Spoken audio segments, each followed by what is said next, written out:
Right, guys, welcome back to the channel and to the new reinvented Dark Artisan podcast. So today I am joined by three of my esteemed colleagues. One man who needs no introduction and actually does look like a ginger Viking, Mr. Grant Fraser. Thank you for joining us, Grant. Oh, it's always a pleasure. And a couple of debuts on the channel. A local lad by the name of Mr. Craig Thompson. How do? And we've got a fellow Scotsman to Grant, Mr. Martin Johnson. Evening all. So, thank you very much indeed for joining me, guys. I really do appreciate this. A lot of stuff's happened from Games Workshop in the last 2 weeks. Like, a lot. Yeah, it's pretty intense. I ain't even known the statement of the century. So, Yeah, it's a bit mental. yeah, like, I was kind of blown away by the new 40k stuff 2 weeks ago.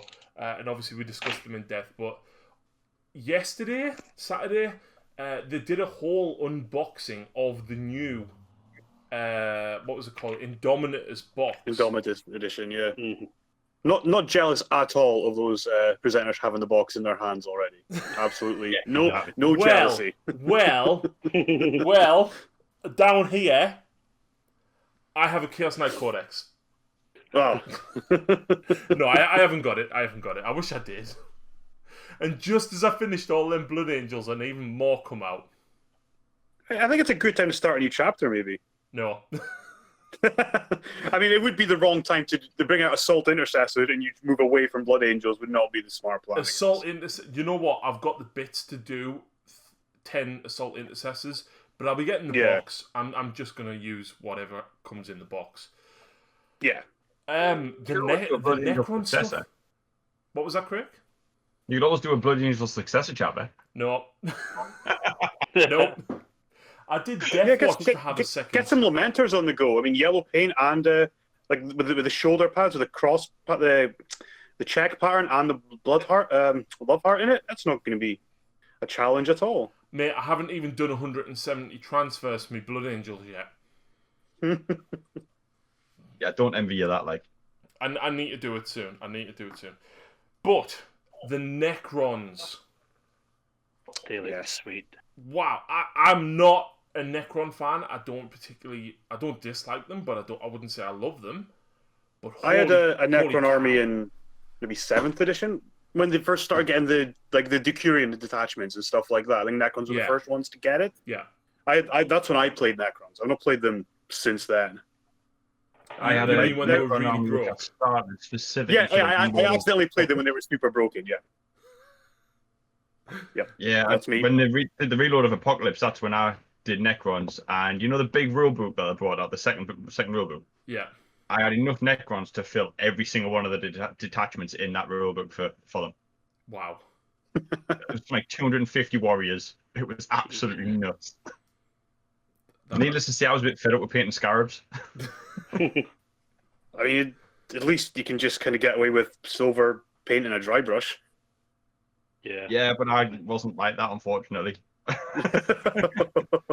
Yeah, I do not like painting my Necron colour scheme. The problem was I got a lot of my Necrons second hand and I continued the colour scheme. And my Necrons are very ceramic as opposed to all metal. And it's painstaking to do the edge highlighting on them. Yeah, who needs the edge highlights? Yeah.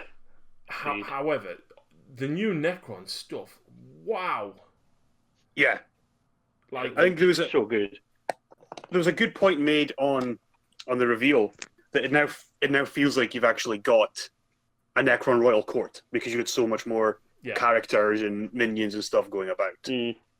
I mean, realistically, when you look at the characters that are in the book that are not named characters, you've got an Overlord and a Lord and then a Cryptek. And that's Is that it? Yeah. That's it. Yeah. Wow. It's quite sparse in that respect, isn't it?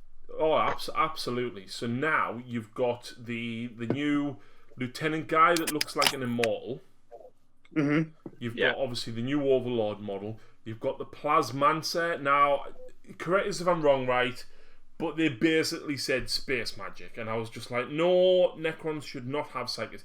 If he works like a priest, then fair enough. Yeah. Don't make him I think that's the way it'll go. I mean, it could still be a roll 2d6, get the number thing, but it won't be a psychic power. It'll happen in the psychic phase. Still psychic, Grant. No, but the way it won't interact, it'll happen in the psychic phase, potentially, but you won't be able to, like, unbind it, dispel it, whatever it is. So it's like a separate thing, but it just happens in the phase for the sake of easiness. Yeah. Oh, there's a hero phase now, so it could happen in that, I suppose. No, there is a command phase. Command phase, okay. It's a hero phase in all but name. It really throws Lucy off, when she switches to 40k. And when we were playing Sigmar the other day, actually, she totally forgot that you have to roll off for turn priority, because we played quite a bit of 40k during lockdown, so it's always you go, I go, you go, I go. So she forgot about that, but and she always forgets that psychic comes after movement instead of before. Yeah. But on top of that, there was obviously the Plasmancer guy. I'm sure there was another character as well. And then at the end of the video, that actually revealed there was the Scorpec Destroyer Lord. Scorpec Lord. Yeah. And then there was the actual. Big. Was there like the Heavy Destroyer Lord or something was after?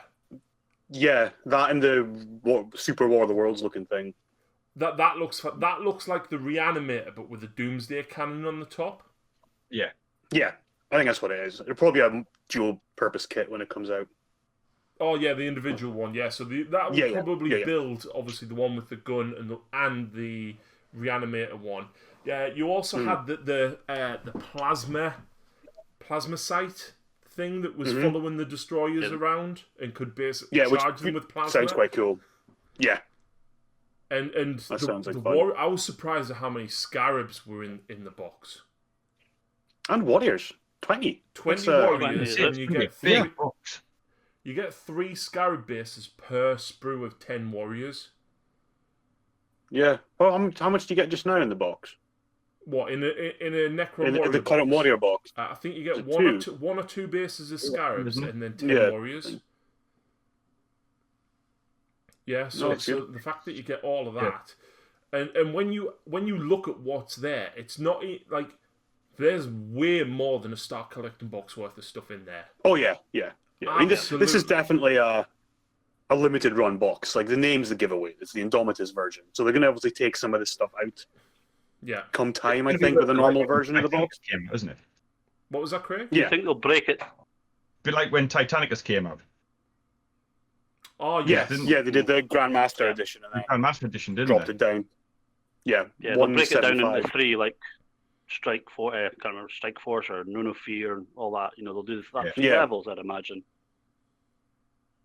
Could definitely see that as well.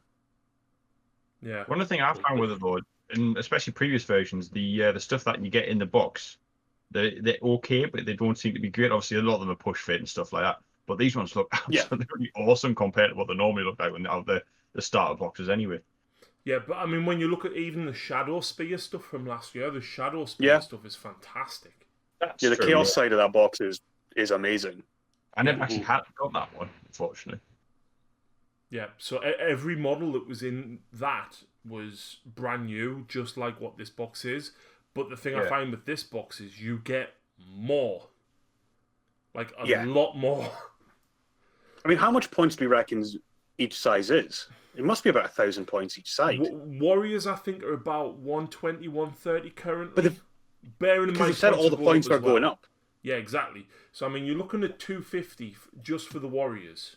Yeah. And Overlord is about 120, 130 at the minute, I think. So even that alone, and then if you add the Overlord equivalent dude in, that's close to 500. You've then got the Plasmancer, you've got the Scorpec Destroyers, the Scorpec Destroyer Lord, the Plasma Sight thing, and the Reanimator. I think you're looking at least 1,000 points for the Necrons. Yeah. At least. It's got to be. Yeah. Probably not going to be far off, I wouldn't have thought, if not a bit more. I think with the new points, I would not be surprised if that is close to 1,500. Yeah, I was thinking about 1,250, 1,500. But then when you look at the Space Marine side, the designer that they had on, it was that really young lad that, honestly, right, he was, I think he was called Ed, he was just so happy that people were saying, like, mate, them sculpts are fantastic, and he was just blown away by it. And, like, I would like to see him on the streams more. He was a genuinely, like, whoa, guy. I think they've said they're gonna. I mean, we're gonna get so much content because it's still a good while away till we get this in our hands. I think it's still another 4 weeks. Easy. Yeah, I think so. Yeah. 2 weeks till the pre-order, then 2 weeks till we get it in our hands or something. From what I've heard, it was a 2-week pre-order. I think it'll be a 2-week pre-order. Yeah. And then first week in August for the release. I don't think it'll be that late because Jake found last month in the the prize. In the prize thing that it was released in July, and the value was £120. But if that box is £120, that's insane. That is insanely good value. Yeah. And the thing is, we have like the Grandmaster was 175. They did a big Necromunda box at 175, so it wouldn't be unheard of for it to go up into that price range. Yeah, I think it'll be 150. Round about the 150 mark. Yeah, that's where I'm putting it. If it's anything less than 150, it's going to be amazing. Either way, my bank account's going to take one hell of a hit. Well, it's my birthday in July, so I'm good. I'll just get it for my birthday. That solves my problem.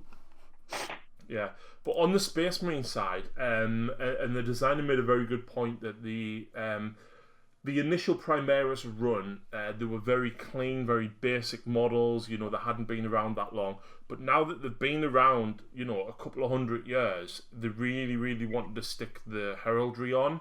And you know, I love that point they brought up. Yeah, absolutely, really enjoyed that. And even when you look at the assault intercessors, even them look like they've got so much more detail than a standard intercessor.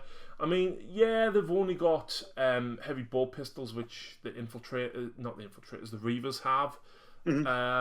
But they have, remember a point from the previous preview that they did, they've got Astartes chainswords. Yeah. So probably -1 AP. Yeah. Or +1 strength. Yeah. Probably. One of the two. We'll have to give them something that gives people a reason to actually use them. Yeah. Otherwise, what would be fun? I don't think there'll be +1 strength, but if that makes me be able to take, it'll be strength 6 if I run a Sanguinary Priest as a Blood Angel player, and then +1 to wound with an extra AP, with an extra 2 AP, and you know you can get attacks so quickly as a Blood Angel player. Like they will be savage, and if they are a troop's choice, I'm sorry, but bye normal intercessors. Yeah, it does make me want to paint some flash taters, has to be said. Yeah, absolutely. So on the Space Marine side, we had 10 intercessors. We have there's a captain with his, I can't remember, I think it was a relic storm shield. So if it's specifically called out as a relic storm shield. If it's a relic storm shield, what does it do that a normal storm shield doesn't? It's got to do something good. Yeah. Well, a rerollable. It's a rerollable 3+ until you pass it. I wouldn't be surprised at a single reroll per phase or turn. I think that would be very good, but I don't think it'll be that. I think it'll be reduced damage by 1. Yeah, I think that's probably the safest bet. I mean, something like a Feel No Pain is probably too strong. Yeah. So, like, reduce damage by 1, half damage, something like that. Yeah. Would be pretty cool. You've got the lieutenant guy, or lieutenant, depending on where you're from, that has the Volkite, and they mentioned the word of conflagration a lot. Yes. Deflagrate. Yeah, that was the one. Yeah.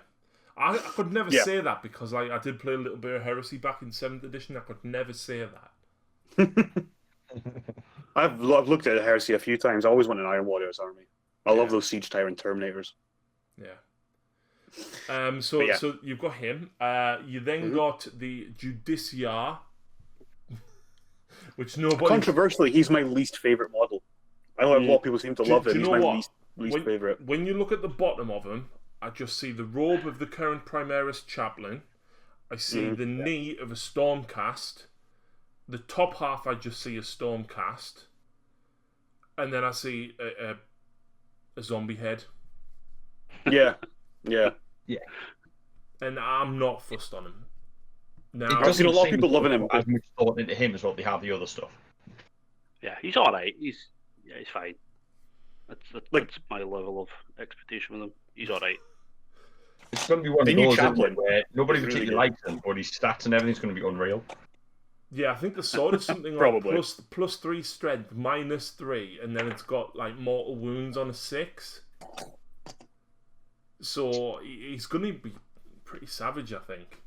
The interesting thing about him for me is, obviously he looks like he's part of the Reclusium with the chaplaincy, and it's nice to see that getting expanded, because it's always just been, you've got chaplains, and that's sort of it. It's like we don't even have ranks of chaplains, really, other than Dark Angels having 2 different ranks. But it's like when you look at the Apothecaries, I mean, obviously Blood Angels aside, they've got an additional rank on top, but you've got Apothecaries, and then you've got Novitiates. Yeah. Whereas in Blood Angels, you've got Sanguinary Priests, then Apothecaries, then Novitiates. And can you remember years ago as well? I think this was a thing at the beginning of 7th when I first started playing, but it was definitely a thing in 2nd where you could have different levels of librarians. So you had an epistolary, which could only cast 1 power, and then you had like a master librarian, which gave you 2. Yes, I know about the stratagems in Faith and Fury, but... Yeah, you used to play points for what level of...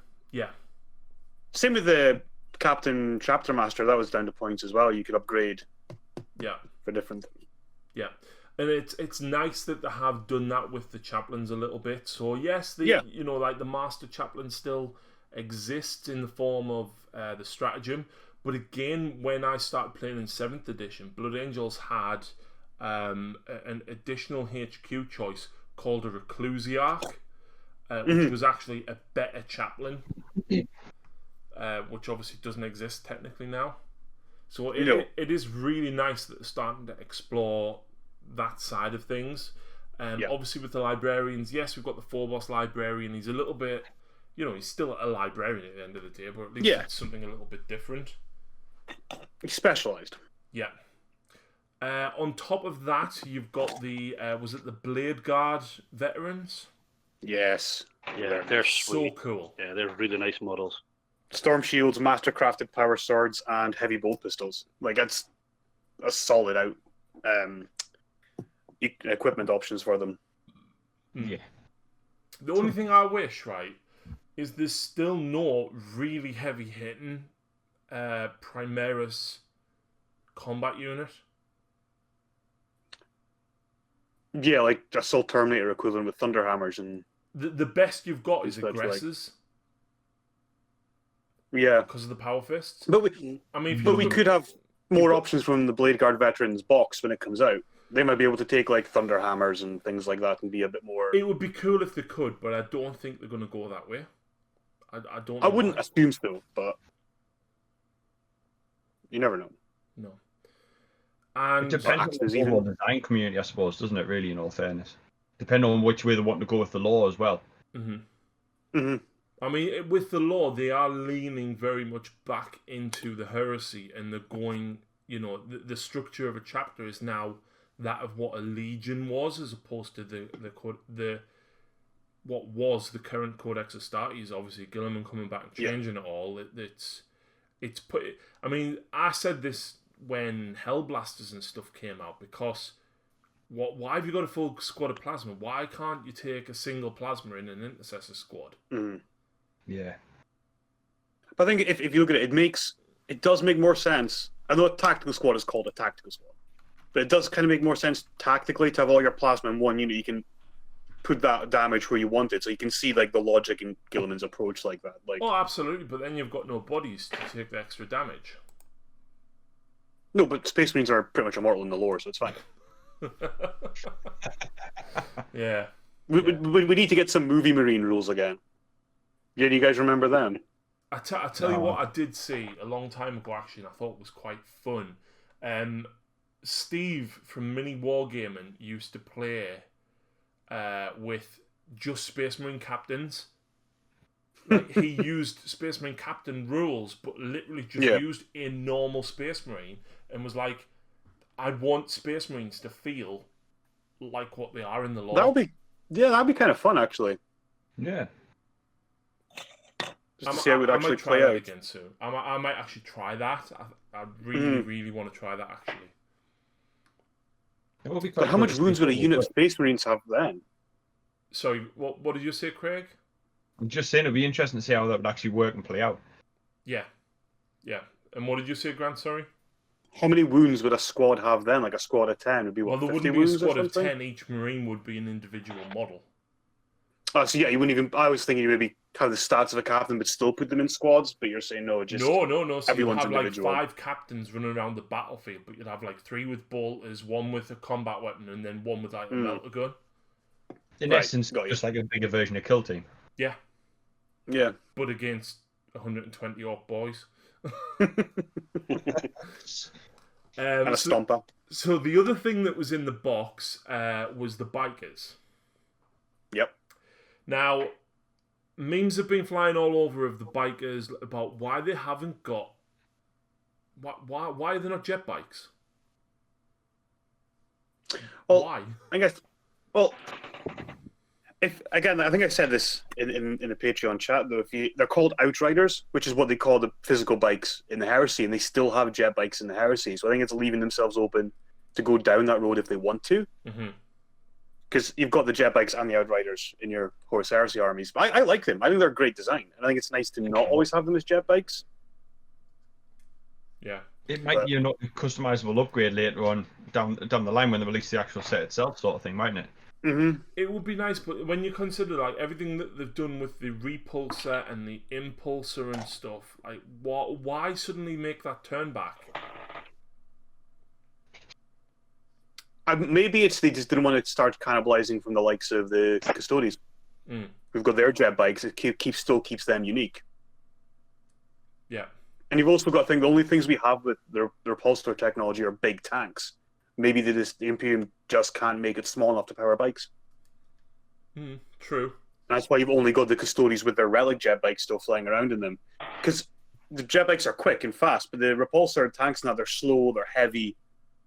They're not like nimble like you'd expect, so the bikes are still superior in that respect.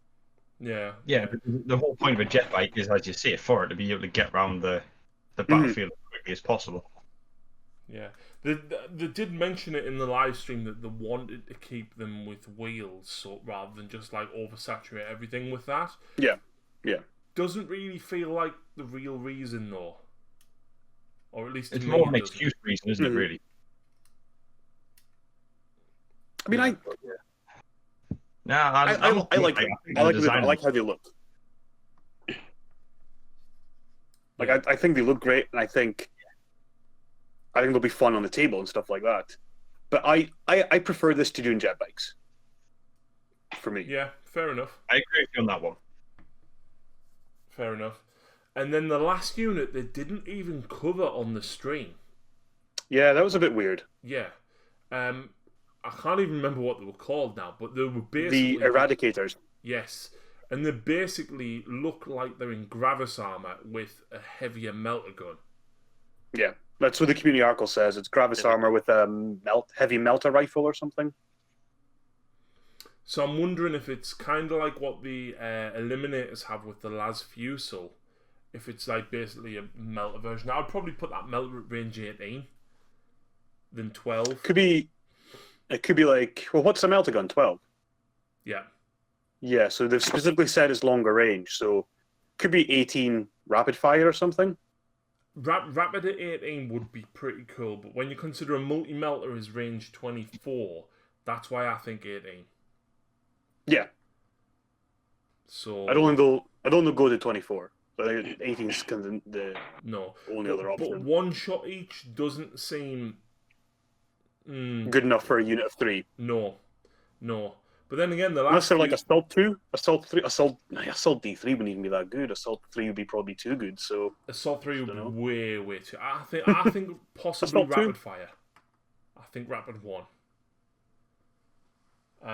And then I think that was the last unit in the box. The banner guy. Yes, and the chaplain. Ancient. Now I'm sorry, like especially Martin and Grant. I know. I don't think Craig, you haven't played much Sigmar. I used to. I just see Stormcast when I look at that guy. I just see the Vexillor. That's Lord Relictor right there. Yeah, that's what I was going to say. Yeah. He is a Lord Relictor. Yeah.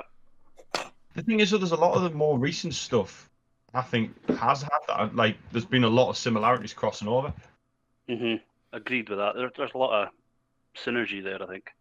Especially when it comes to the Space Marine side of things. But if you look at the Sisters of Battle as well. Name of the unit now, but the Kandarian Overlords, the guys with the balloons on the back. The big lord, the main lord that they've got. His feet on there look exactly like the God, my mind's gone completely blank. The Space Marine ones. Oh. Okay, I've not much Brock. I've not much look at him. I can't for life remember the names now, but yeah, I think there's a lot of similarities transferring over, especially with some of the Primera stuff. But as you see, there's a few bits and pieces which you look at in this new set where you think a lot of it's based around Stormcast. Yeah, I mean, you look at the Judiciary, that's Castellan in my eyes. Yeah. But then again, when you look at the Sisters of Battle as well, how many of them look almost like Stormcast? Like so many, especially because they've got like the slightly more slender armor, which Stormcast tend to have a bit more fitted armor than the Marines do. Yeah, similar to the Vanguard box set that they released about a year and a half ago. The Vanguard Stormcast. Yeah. But do you not like? I've mentioned this before, right? I'm not saying it's lazy, but I think it's because of the way the design and sculpting of models has changed. And the sculptor that they had on actually referenced a lot of the differences between what he did and what Jez Goodwin did. And he said Jez would literally sculpt a model with spit and putty. Yeah, and like the old school way. It would almost be the final model that Jez would go, here you go. But like so much of it must be designed on CAD now. That pretty much all is now. It's a case of all of it, yeah. Upload an episode STC and then like change it slightly, and there's your Sister of Battle. Make it a little bit more bulky, and then there's your Stormcast. Let's just like make everything a little bit bigger on top of this, and then there's your Space Marine. I'd imagine they'd have a framework, and then they just build off of that. Yeah. There was a really good interview on, I think it was Stormcast, the official GW podcast, where they had one of the sculpting team on. Right. And he was talking about how he started off sculpting in putty, and then he went through and had to learn CAD when they made the change to CAD and stuff like that. I can't remember the name of the guy now, but it was a really, really good interview. Just something that most people don't really think about, but it was quite interesting to see how they approach it now. Yeah. It was interesting when I went to the GW Open Day 2 years ago to the Vigilus Open Day. It was actually interesting seeing them because they were quite open. They had one of the computers set up there, and the guy was actually doing a lot of drawing. I didn't see CAD, but because I work in construction and I sit next to the surveyors at work, I see CAD. So I know what it is. I know what it does. And I think, don't get me wrong, it's great that it makes it so easy in a lot of respects. But at the same time, like for somebody like myself that's got, lots of armies, to look at me models and go, oh, well, here's my Stormcast, here's my Sisters of Battle, and here's my Space Marines. Which one's which? Yeah. That's a bit... I think, especially, thing is, if you look at it, like, obviously Space Marines are powered armor, Sisters are still powered armor, and Stormcast are just them putting that into fantasy. Really is what it comes down to. Taking a bit more knightly heraldic theme to it, but really it's still a big, not quite powered suit of armor, but it's that fully enclosed armor idea. And there's going to be similarities. I mean, you can't sculpt Space Marines for 30 years and not do a fantasy equivalent without there being some similarities there. Yeah, absolutely. It's one of those things that design works. So rather than coming up with a completely new thing, it's like, let's take this, let's modify that so it works in here. Mm-hmm. Yeah, exactly. And ultimately, at the end of the day, they are still a business. So if they can do something a little bit more efficient than what they've been doing it, for example, how long would it take a sculptor to actually sculpt a model, and then they've got to 3D scan it and put it together? It's just not efficient. I think Forge World's still done that way though. They could do it in CAD in probably a quarter of the time. Mm-hmm. I think Forge World's still the detail that's coming out in the model for these days. I mean, you look. If you go, if you go back to like 6th edition, the releases there and stuff like that was still quite basic in terms of the level of detail. And you look at the stuff that's coming out now, and just say what you want, but it's phenomenal. The amount of detail that they're getting on now. But, even if you go back to when Sigmar came out, like Sigmar came out 5 years ago now. Yeah, we just had a 5-year anniversary. The standard Stormcast were very, very basic. Right, and look at the Sequitors and stuff. And I mean, the Sequitors came out 2 years ago now. Yeah, it must be. Yeah, 2 years ago since Sigmar 2.0 dropped it. There we go. There's a second. There we go. I've got loads of random things like that dotted around in it. On the subject of, at the end of the day, GW are still a business. They have actually released their financials now. As somebody who works in finance, I did read a lot of it, and it was quite interesting. Now, it's no surprise to anybody, right? The last sort of 3 or 4 year, Games Workshop have made very good profits. They have, right? And a lot of this, right, I think is down to the way that community team actually does now get involved, right? Because when I started 100%. the 7th edition, right, you got nothing from GW. Like, you didn't get anything about previews about what was coming out. It was a case of you bought White Dwarf and it's like, this is out next week. What? Yeah. Oh, crap. So now I've got to drop 200 quid next week. Yeah.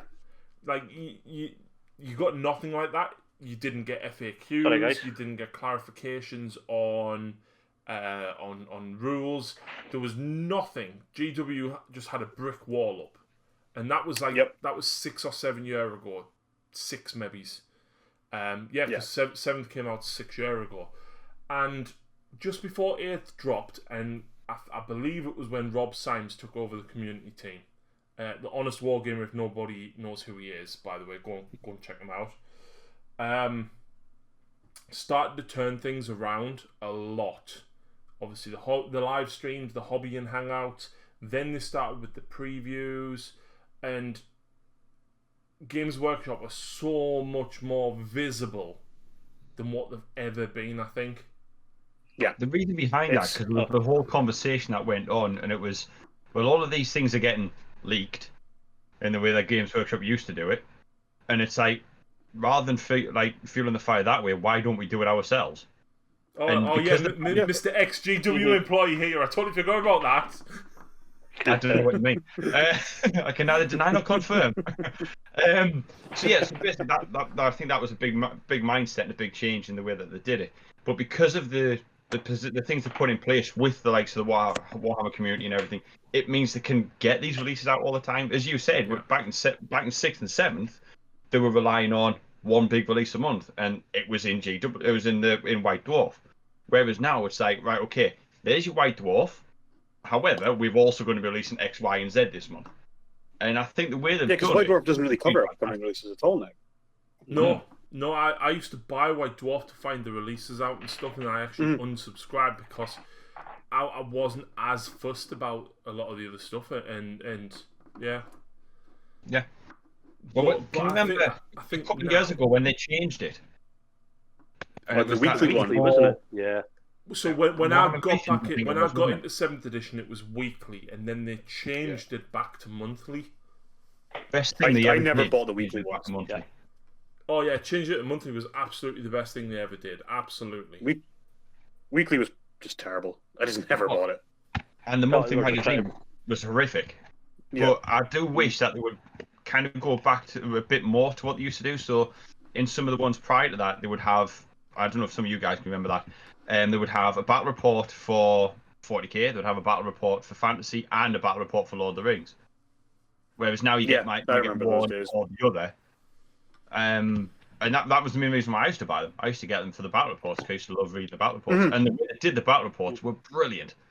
You would have like an animated top-down thing of where all the different units and stuff were, and then like some pictures with special things going on, but they would talk you through exactly what was going on and what would happen. Whereas now it's like a bullet point here, a bullet point there.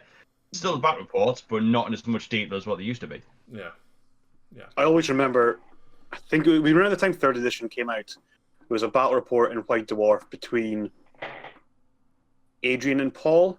I remember the last names. Adrian was the guy who always played orcs, and Paul had a big White Scars army. I think he was the editor at the time. And it's whatever the old mission in 3rd was, where you had to control table quarters. And I just remember that was the first time I'd read a battle report like that, and I was like, holy crap, this is amazing. Like, you can see what's going on. They've got the arrows. You can see they've got the little explosions when things die and stuff on the drawings. And I do think they've lost a bit of that. Yeah. Like, the photography's better now, but you're missing a bit of the technical side of the battle report, if you wish. Yeah, and I think the whole main focus being around GW's biggest main focus is always new people, getting new people into the hobby. Because once they've got people into the hobby, you're going to spend money and stuff like that. Whereas now they want something that's attractive to bring people into the hobby, and then go from there. I mean, when you go through like recruitments and things like that with them, especially from a store manager's perspective, they ask how are you going to grow sales, which is natural. But it's how you're going to grow sales from a new member, so to speak, rather than how you're going to grow sales from like one of us guys, because they know we're going to go in and we're going to spend money. So that's their main focus, and I think that's why going back to like the box, like the new box set and stuff like that. That's why they're always as good value for money as what they are. I think the last one that didn't think was that good value for money was the Battle for McCrag one. I didn't really think there was as much in there as what you tend to get. Especially not now. If you then compare it to the Salt and Black Reach, I think that was phenomenal. The amount of orc stuff you got in there in its own right, anyway. But yeah, I think the main focus is always going to be getting new people into the hobby, because as you say, you look the initial outlay, someone to get into the hobby. You've got starter set, whether that be if like the current stuff, 100 quid, 50 quid, 25 quid. Then they're going to need spray paints. They're going to need glue. Snips, stuff like that, and that's always going to be their main focus, because they get more revenue and more income from that than what they would from one of us going in and buying a Baneblade, for instance. But I'm only saying that because I'm working on Imperial Guard at the moment. At the same time, though, what they're doing with the community team is basically creating, I don't want to say supply and demand, but what they're doing is they are hyping stuff up so much that, like, by the time this box set comes out, people are going to be begging for 3 and 4 of them each. Yeah. Do you know what I mean? That's crazy. A couple of the guys I've spoken to have already said they're going to be pre-ordering 2 or 3 of them anyway. I want 2. Yeah, same. But I want 1, but I'm going to probably trade the Necrons for more Marines. Yeah. Because I'm not having a Necron army. I don't need more armies. Give me a shout when you get ready. You always need more armies, Grant. But what I was going to say was, like, I know last year they announced a 75 million profit, and they actually gave all the staff members bonuses from what I read. Yeah. This year, despite basically having no income for the last 2.5 months of their financial year, they've still announced an 85 million profit. Not turnover, profit. Profit. That is... That's mind-blowing as somebody who actually works in finance. Like, that's crazy. But... That's huge. But... I think they're going to start this year incredibly strong for 3 reasons, right? First of all, lockdown happened. They shut down for 2 months. Right? And as much as we hate to admit it, or probably don't want to admit it, Warhammer is a drug. I think we're all pretty open about that, to be honest. It's more expensive. Probably, it's a legal drug. I'm hypothesizing here. It's probably more expensive than a drug habit. And least rock habits make you thin. Warhammer doesn't make you thin. It's annoying. That shelf there, I have about £3,000 worth of models. Yes, in 2 models. Exactly. But that's 3 models. So, for somebody like me, right, if you followed me during lockdown on Twitch, right, you guys especially have seen how much I've painted in the last 3 months. Yeah. Like, I've got half a shelf of 40k stuff left to paint. Like, that's nothing compared to, like, I painted well over 100 Blood Angels. I painted the Black Legion Army. I painted Knights. I've painted a lot of stuff, right? For me, have you used the Black Legion Army on the channel yet? No. No, I didn't think you had. No, because I don't want to obliterate Lucy's Orcs, and she's the only person I can play with at 40k at the minute, so no, I was trying to do somebody else to obliterate instead. Yeah. I've got plans. I've got plans though, so so obviously as soon as shops were then able to get goods, a lot of people were like, I need my plastic fix. A lot of some people don't play, some people don't paint, some people build and collect. Everybody has different aspects of the hobby. For me, I managed, because I had so much to paint, going 3 months without buying anything was fine. But I was like, I didn't have the buzz of, ooh, shiny. Do you know what I mean? I never had that buzz. Definitely. And that's what a lot of people missed out on. So as soon as Games Workshop started supplying the independents, and especially shipping stuff from the website, everybody, how much money had people saved during lockdown? Oh yeah, and just in them 3 months, just by not driving to work and not going out and just spending willy-nilly. I got my car serviced. I paid my entire car's insurance off for the year and put money in my savings account because I didn't spend. How many people were in a similar situation and just blew it all on Warhammer? Oh, there'll be a few. There you go. That was me. Craig's went on that. That was me. Came in the middle of April. My final student finance payment came in the middle of April. Plus, obviously, I'm working as well. So, I ordered a small Imperial Guard army. Which included that Warlord Titan behind you as well. The get started set. How many? 10. Jesus. I think I'd hate to list what I actually bought during lockdown. It's ridiculous. I'm so pleased my other half's nodding tonight. I bought an Orc army. I'm not any better. I bought a Shock Jump Dragster for Lucy, and I bought a pair of Helverin Knights for myself. And then I bought the Admech stuff last week. 3 planes and 3 of every new buggy. Apart from the Squig buggy, I've only got 1 of them. Yeah.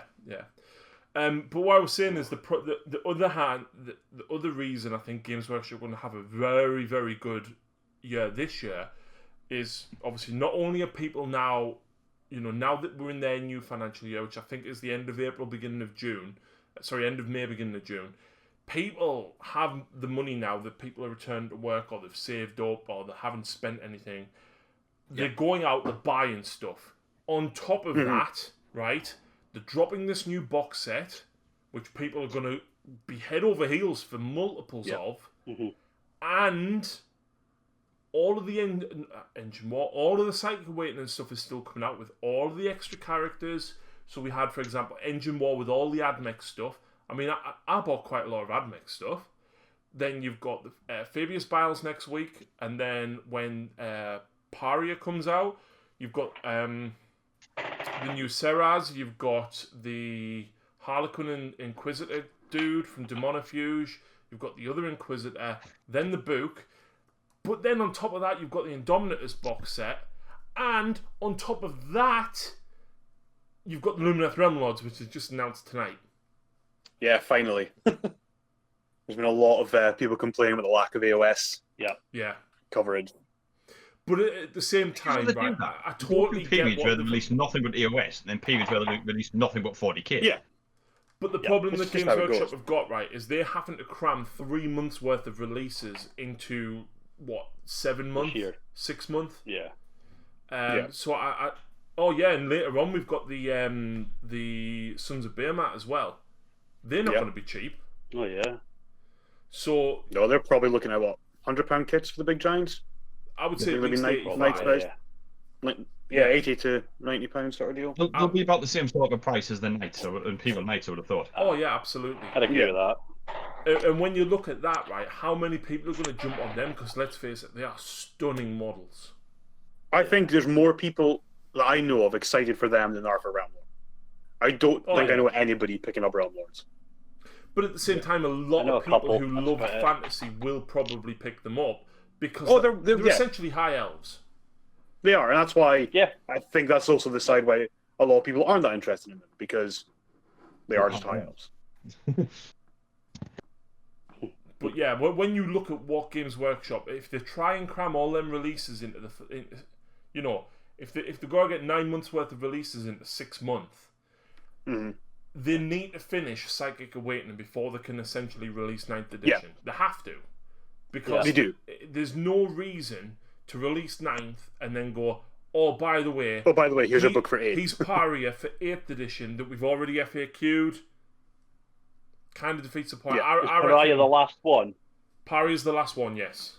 Yeah. So War of the Spider is out on Saturday, and then Paria. I think Paria will go to pre-order next week.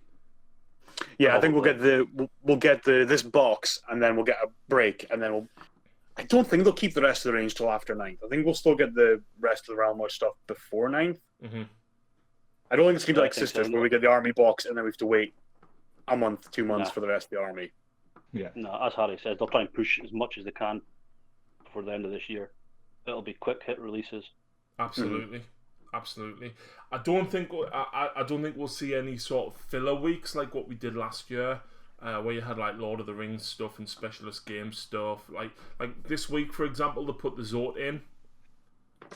Yeah. It didn't need to be, but I think tagging stuff on the end of it's like, at the end of the day, if people play Blackstone and want the Zort, they will buy the Zort irrespective of what else is out that week. Yeah, exactly. So I think we're going to see relentless releases for at least the next 3 or 4 months, at least, and that financially puts them in a phenomenal position for next year. Because, like I said, even though they didn't trade essentially for 2.5 months, they actually said as well that they are paying the government back for the grant that they got. Which is great. Really? Wow. And then still have an 85 million profit. Geeks like plastic crack. The thing is as well, this year they've got, obviously they're going to have to contend against the new, like for instance the PlayStation 5 and the new Xbox. That's something else they're going to have to massively contend with. So it's going to be, as you say, it's going to be tight them getting everything out and through. But because the way they've got, let's face it, the marketing team, the way they've got them set up is fantastic with the community and stuff like that. Yeah. They're not going to have a problem getting it all out. It's just going to be a case of keeping the level of interest up. So like I said before, a lot of the stuff that I've heard is going to be middle of July for pre-order, release beginning of August.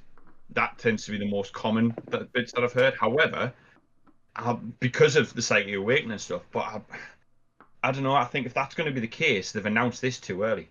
I think I think realistically they need to be doing pre-orders 2 weeks time, 3 weeks. Which is why I think Paria will be pre-ordered next week. Yeah. I think that's why they've slipped the Lumieth Realm Lords in this week, right? I mean, if you look, they've done them 2 weeks at a time. They did Engine War, and 2 weeks later, War of the Spiders out, and then 2 weeks later, Paria's out. It gives people enough time to at least read up on them, feel like they've had them a little bit, and then move on to the next one. Yeah. So I think we'll probably get Paria next week with all their stuff.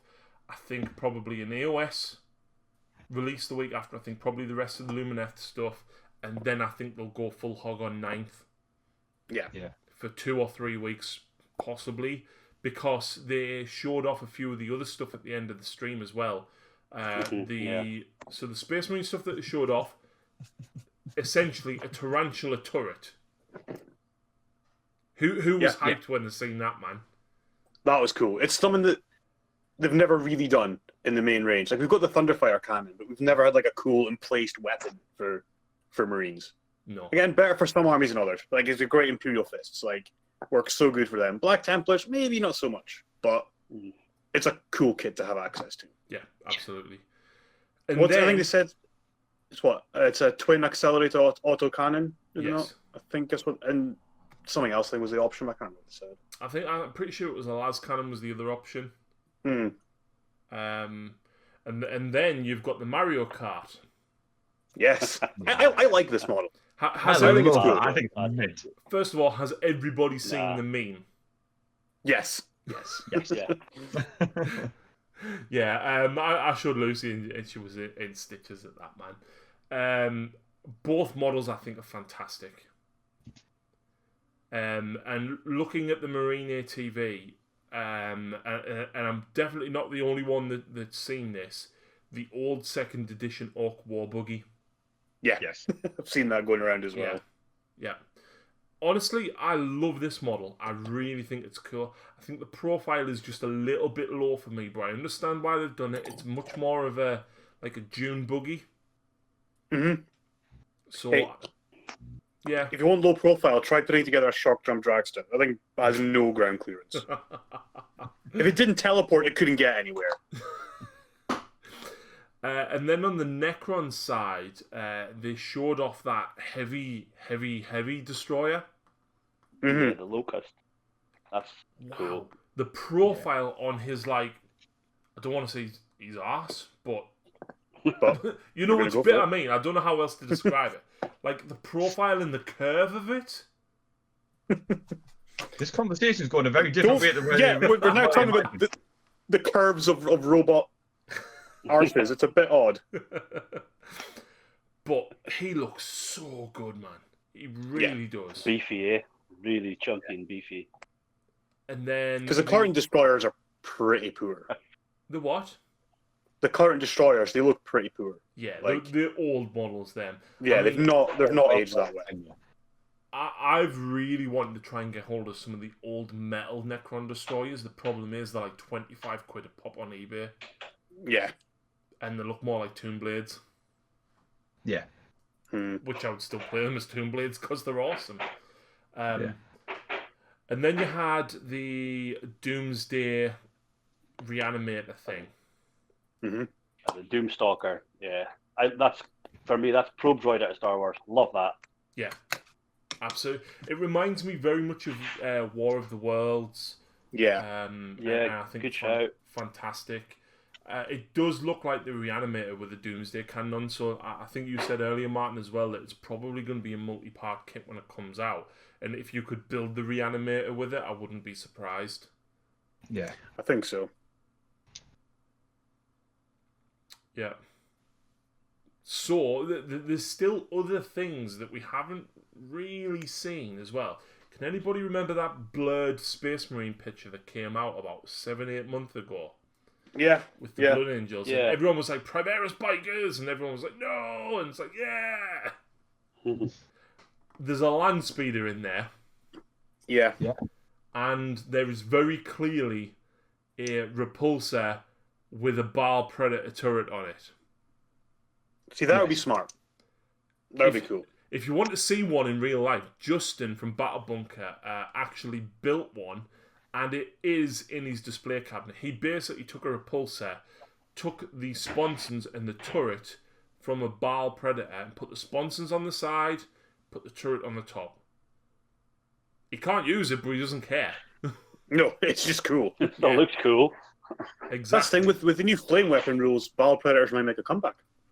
Mate, I'd be over the moon if they do. I mean, being able to shoot all those flamers, that's just going to be fun. Yeah.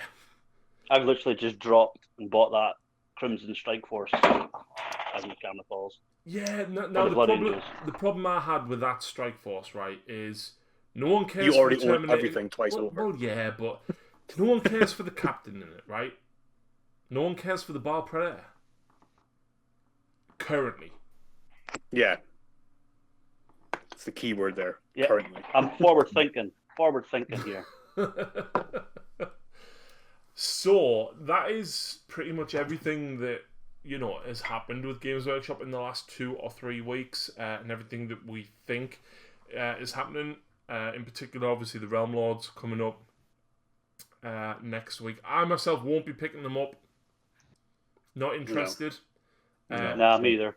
The only thing is, I wish we could get the armor separately. The Light of Altharion. Light of Altharion. That is a nice model. It's a fantastic model. I would love to paint that. Yeah, I would love to paint that. It'll come out on its own eventually. Oh yeah, eventually. They specifically said everything in the box will get a solo release. Yeah, eventually. But I mean, how long did the Archregent for Flesh Eaters take? Yeah, but I don't think we'll see that nonsense again. I think they've learned that was because they can't have made much money on him when he came out. That was well over a year. Yeah. Easily. The thing is that you're forgetting. Obviously, they've got to get stuff out. They've got to get stuff out to make up for the lost time. So I think you'd probably talk a month or two. I wouldn't have thought it'd be much longer than that. Yeah, absolutely. So that does almost bring us to the end of this podcast. So hopefully the guys that have listened have enjoyed it with more people. Hopefully the guys that watch it on YouTube or caught it while it was live have enjoyed being able to actually see faces this time. Well, enjoy is maybe a strong one. No, surely. So let's just have a quick roll call about what we are working on hobby-wise at the moment and what we're going to hopefully work on by the time the next podcast comes around. I can answer for Craig. He's going to be fixing that warlord that fell off his shelf. Oh, yeah. And you can see the legs over his other shoulder as well. Yes, he bought it, he assembled it, he put it on his shelf, and it fell. Mm-hmm. That is not good. It is my second one. I do have another one. Which maybe your second one. Natural smoke weathering on it. I had a fire in my flat about just over 2 years ago, and literally lost everything. That was on the bottom shelf. It's covered in smoke. So rather than trying to clean it up, I varnished the crap out of it. So it is all now completely covered. Nothing comes off your hands when you use it, and it'll just stay there. Yeah. Actually, the photos looked cool though. Like, cause you put the photos in the chat. Yeah. Oh yeah. Yeah. You know it looks smart. I like it. The finish on it, it has actually worked out okay. Yeah. However, little bits where the paint and it's a fun story when people go, "How do you do that?" Well, just burn it a bit. You wouldn't recommend burning an entire flat down for it. Well, yeah, I put it on my Instagram, and someone messaged me saying that weathering's crap. It doesn't look realistic. You can't get more realistic. Like, seriously, mate? It's an actual smoke. Yeah. That cost me my flat. Yes, it did. Do you know what it is? In all fairness, I mean, I lost everything out of that entire flat. However, the guys who did the cleanup were brilliant. They turned around and said, "Take it. It's just going to get put in a skip anyway. So just take it away. Do with it what you want." So yeah, I was quite happy. In all fairness, it just meant that I've had to restart every single other army that I had. Yeah. Which is a pain. But yeah, so I'm going to be working on fixing that one. Mate, you've I have painted another so one much to stuff. build. You're sorry, Harry? You've painted so much stuff during lockdown. You painted as much as me and Ian. Yeah. It's been quite nice to kind of distract myself a little bit. I managed to get all my uni work finished and stuff like that quite quickly, quite early on. I've managed to paint. Let's have a look. I've managed to paint. But you painted an Eldar army, a Blood Angel army, an Iron Jaws army. Yep. I also got an Imperial Knights army done. I don't know if you'll be able to see properly or not. However, let's connect all of that. Second. Right. So on that shelf there. And the batteries are dead, of course. Don't worry about it. Don't worry about it. Set that one on. There we go. So for myself, there it is. Oh, I don't know if you can see that properly. Iron Jaws. Some of the Blood Angels that I've painted. A half painted Night Lord's army. Yeah. There is my Imperial Knights. So quite a bit. I've also started on Death Guard as well. I forgot about that. I'll be perfectly honest. I bought a Great Unclean one the same time as you. To do, and I'm very happy with how he turned out. As well as obviously getting them. I don't know if you'll be able to see it properly or not, but that is the Warlord. just fills the screen. Smoke. Yeah. Couldn't smoke. It's like a small child. See the soot on him. Yeah, my Warhound and my little what's left of my other Warlord.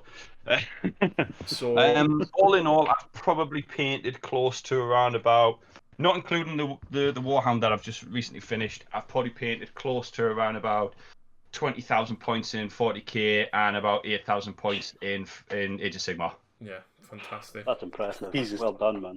So meanwhile, I am currently working on our Lord and Saviour, the fabulous Hawk Boy. I'm getting one of them. I've got the limited base as well. So I just want to point out as well that the Streets of Rage noise that the listeners would have heard was actually Iron Jaws Mark giving us a follow on Twitch, and he says that Mr. Fraser is a babe. Oh, that's Mr. Mark Roberts. Fair enough. On the subject of Iron Jaws and Orcs, I am currently painting Gazgul for Lucy. I'm looking forward to seeing him on the channel. And I haven't really got anything else that I want to work on other than that's what I've done actually. I painted the 5 Taraxi, the new AdMech stuff for the Flamers, and I did 3 of the Sulphur Hounds. And I've got 2 Archaeopters to paint up. That's my next project. The bases for the Archaeopters are huge from what I've seen. Sorry, what was that? I'm saying you can sort that Warlord out for me if you want. No. What were you saying about the base there, Grant? It's massive, isn't it, for the Archaeocopter? Yeah, it's as big as the new Orc buggies. 150 mil oval. Yes, because that's bigger than the Imperial Knight one, isn't it? No, Imperial Knight Star Drake size is 170. Yeah, Imperial Knight's massive. Right. Knight's So it's not the Imperial Knight one. It is the same size as the Orc buggy one. Yeah, so it's 150. So yeah, which is what I wish that the Orc planes were on, because it would look so much better. Oh yeah, absolutely. They're too small. So what have you been working on, Mark? Now what are you going to be working on? Trying to cut down on the backlog, as Grant will know. I have quite a collection, shall we say. So, well, I'm taking some of it off your hands. I am taking some of it off your hands. Well, that's just replacing. That's not getting rid of. Well.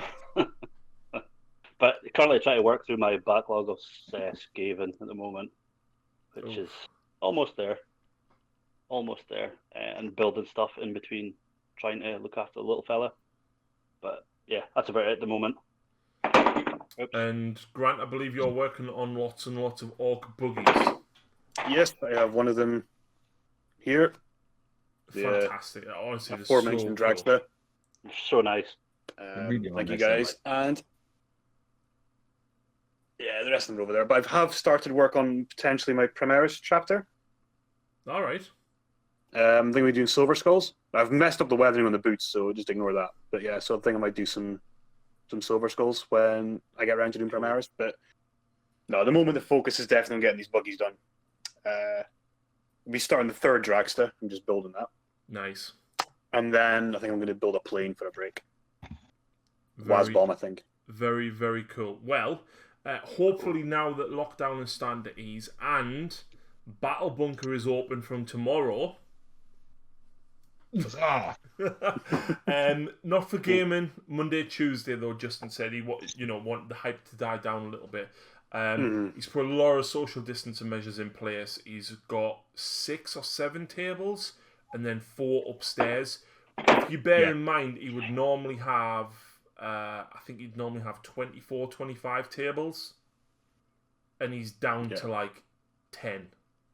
I was in there yesterday. That's just the reality of what's going to be like for the next wee while. It's looking good in there at the moment.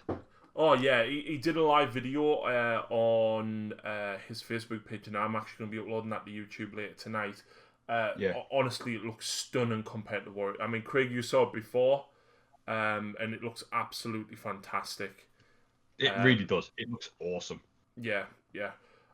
So hopefully we can at least get back there and start to film some games. Obviously, they won't be here in the studio. They're not going to be as higher quality. There'll be background noise and stuff, but it means that we can get some other games in with other people. At the same time as well, I am making inquiries about somebody who has been on the channel before, because if you are an adult living by yourself, you are permitted to mix with another household. Currently. Yeah. Yes. There is somebody who has been on the channel before who lives by himself. So hopefully, if he agrees, it means, of course, me and Lucy can't mix with another household, but it means we can get some other games of 40k in. So hopefully... Once all this lockdown's done as well, I might actually be able to get on the channel at some point with a game. Fingers crossed. Exactly. I wouldn't be surprised if lockdown measures start to change over the next few, probably 6 weeks. I think so. I would hope that they would extend that to include a third household, and eventually, I think cinemas and stuff are opening from the 15th of July, and hairdressers and stuff like that. That's what's earmarked, but I suppose you have to wait and see. Well, because schools were supposed to be open now, and they put that back. Well, that was because nobody let the kids go to school, though. They shouldn't have even done that in the first place, but let's not go into that. No, that's just that's another territory. But I certainly think come sort of another 8 weeks' time, I would hope that we can start to get games in with other people. Fingers crossed. Even if there is social distancing measures in place and stuff. Well, the last couple of weeks I've been supposed to be having games out in the garden, but the weather's not played ball. Yeah, we. So, you can't really see here, but out my window, it's still foggy, but it's the clearest it's been in 4 days, and we've had 3 months worth of rain in 4 days. Yeah, we had some crazy rain last night, but I live a couple of 100 meters from the cliff tops, and they've actually closed the paths because they're worried about how dried out the cliffs got with all the sun that we had, and then obviously the torrential rain. They're worried in case there is actually slides. So they've actually closed all the paths around the cliff tops and everything. Which is understandable. Yeah, makes sense. So that brings us to the end of the show. I want to say thank you very much, of course, to these 3 beautiful gentlemen for joining me. And thank you. Always. Pleasure. Greg looking over his shoulder. It's been an absolute pleasure. And you know what?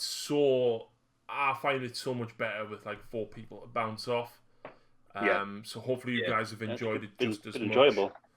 I'm going to get all of these guys' Instagram handles and I will post them underneath in the description for the YouTube video. So if you listen elsewhere, go and find it on YouTube, and then you can find everybody's Instagram and or Twitter, if I remember that, and put it in the description.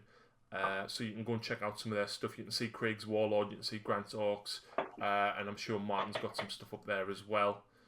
But yeah, thank you very much for listening, guys. Yeah, I hope you all enjoyed it. Yeah, been good fun. Thank you for having me on.